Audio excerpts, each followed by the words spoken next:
আজ শেয়ার করব লাউয়ের সম্পূর্ণ নিরামিষ দুর্দান্ত স্বাদের একটা রেসিপি।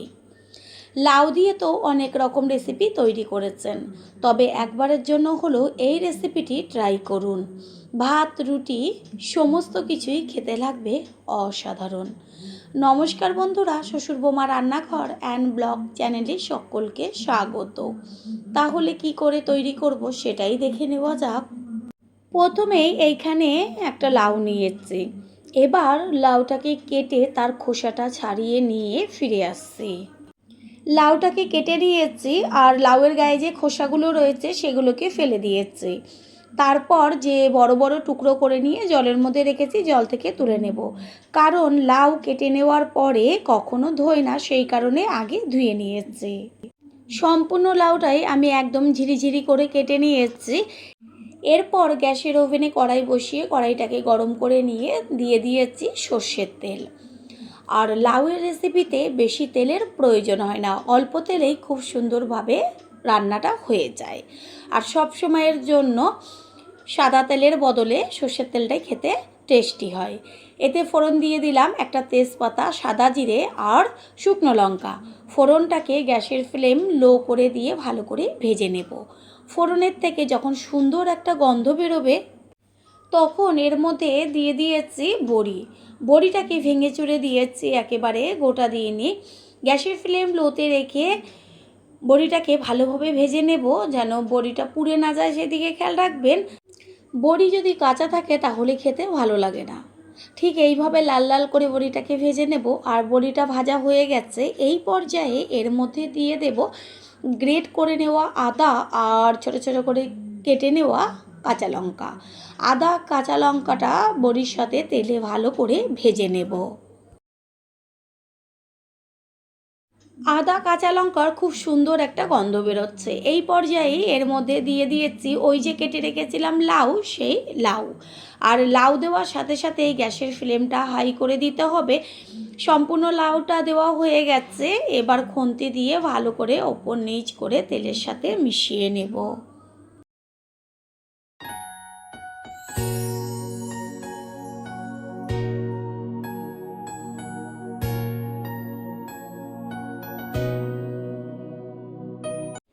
লাউয়ের মধ্যে দেব পরিমাণ মতন হলুদ গুঁড়ো। হলুদ গুঁড়োটাকে মিশিয়ে নেব। এই পর্যায়ে আমি লবণ একদমই ব্যবহার করব না, কারণ লাউ তেলের মধ্যে দেওয়ার সাথে সাথেই জাল হবে আর জল বেরোতে শুরু করবে। আর লবণটা যদি এই পর্যায়ে দেওয়া হয় তাহলে অনেকটা পরিমাণই জল বেরিয়ে যাবে। আর বেশি জল থাকলে লাউটা বেশিক্ষণ সিদ্ধ হবে, তখন লাউটা টক টক হয়ে যাবে। সেই কারণে কোনো রকম লবণ ব্যবহার না করে গ্যাসের ফ্লেম মিডিয়াম করে দিয়ে একটা ঢাকনা চাপা দিয়ে দেব। এটা হতে থাক। অন্যদিকে গ্যাসের অন্য যে ওভেন, তাতে একটা তড়কা প্যান বসিয়ে তার মধ্যে দিয়ে দিয়েছি 2 চা চামচ পরিমাণ সাদা জিরে, একটা তেজপাতা আর একটা শুকনো লঙ্কা। তেজপাতা তো ফোড়ন হিসাবে ব্যবহার করেছেন, তবে মশলার সাথে ব্যবহার করে খেয়ে দেখবেন। তারপরে সে কমেন্ট করে জানিয়ে যাবেন যে তেজপাতা ব্যবহার করাতে কতটা টেস্ট সম্পূর্ণ আলাদা হয়েছিল আর খেতে টেস্টি হয়েছিল। গ্যাসের ফ্লেম লোতে রেখে জিরেটাকে ভালো করে ভেজে নেব। খেয়াল রাখবেন যেন পুড়ে না যায়, তাহলে গন্ধটা নষ্ট হয়ে যাবে। জিরে, তেজপাতা, শুকনো লঙ্কা ভালো মতন ভাজা হয়েছে। গ্যাস অফ করে দিয়ে একটা প্লেটে ঢেলে নেব। তারপর ঠান্ডা হলে গুঁড়ো করে নেব। এটা ঠান্ডা হোক। অন্যদিকে ঢাকনাটা সরিয়ে তারপর গ্যাসের ফ্লেম হাই করে দেখিয়ে দিচ্ছি যতটুকু জল বেরোবে এতেই লাউটা খুব সুন্দরভাবে সিদ্ধ হবে। এটা যেহেতু লম্বা লাউ, সেই কারণে বেশি জল কিন্তু বের হয় না। লাউ 2 রকম হয়, একটা গোল টাইপের, একটা লম্বা। গোল যে লাউগুলো হয় তাতে কিন্তু অনেকটা পরিমাণ জল বের হয়। লাউ যেহেতু অনেকটা সিদ্ধ হয়ে গেছে আর জলও টেনে গেছে, বেশি একটা জল বেরোয়নি, এই পর্যায়ে এর মধ্যে ব্যবহার করেছি লবণ। এবার লবণটাকে মিশিয়ে নেব। লবণ দেওয়ার পরে আরেকটু জল বের হবে আর তাতে লাউটা খুব সুন্দরভাবে সিদ্ধ হয়ে যাবে। আবারও ঢাকনাটা চাপা দিয়ে দেব।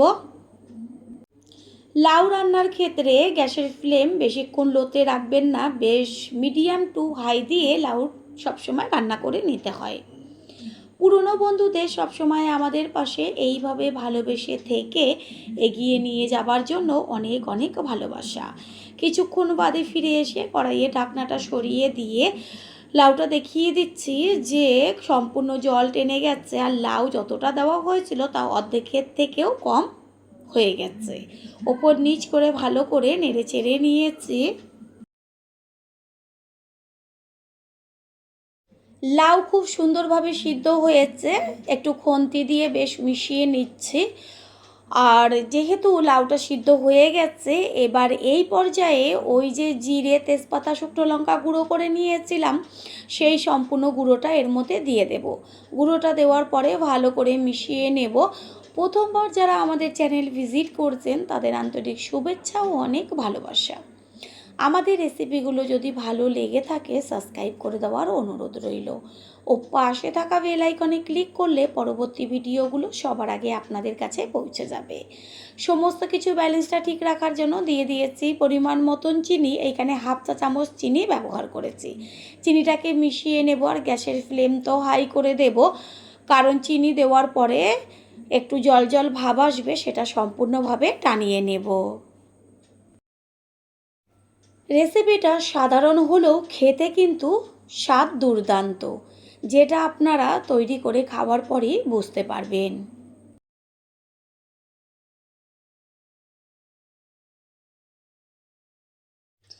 লাউ ঘন্টের থেকে সম্পূর্ণ জলটা টেনে গেছে, সেই কারণে বারবার একটু খুন্তি দিয়ে নেড়েচেড়ে দিতেও হচ্ছে, না হলে নিচটা ধরে যাবে। লাউ ঘন্ট একদম রেডি হয়ে গেছে। এবার গ্যাস অফ করে দেব। আর টেস্টটা আর একটু টেস্টি হওয়ার জন্য এর মধ্যে দিয়ে দিচ্ছি 1 চা চামচ পরিমাণ গাওয়া ঘি। ঘিটা ভালোভাবে খুন্তি দিয়ে লাউ ঘন্টের সাথে মিশিয়ে নিয়ে গ্যাস অফ করে দেবো। তারপর কিছুক্ষণের জন্য ঢাকনাটা চাপা দিয়ে দেবো, যেন গন্ধটা বাইরে না চলে যায়।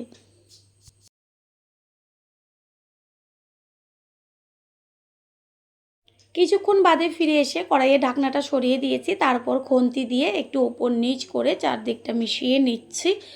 এত সুন্দর একটা মিষ্টি গন্ধ বেরোচ্ছে। এবার একটা প্লেটে তুলে নেব।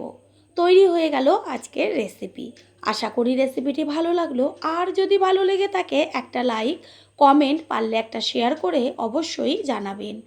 আপনাদের দেওয়া একটা লাইক ও লাইকের পাশে থাকা হাইপ আর একটা শেয়ার আমাদের কাছে অনেক অনেক গুরুত্বপূর্ণ।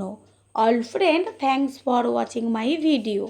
আপনারা সকলে ভালো থাকবেন, সুস্থ থাকবেন। আবারও দেখা হবে অন্য কোনো রেসিপির এপিসোডে।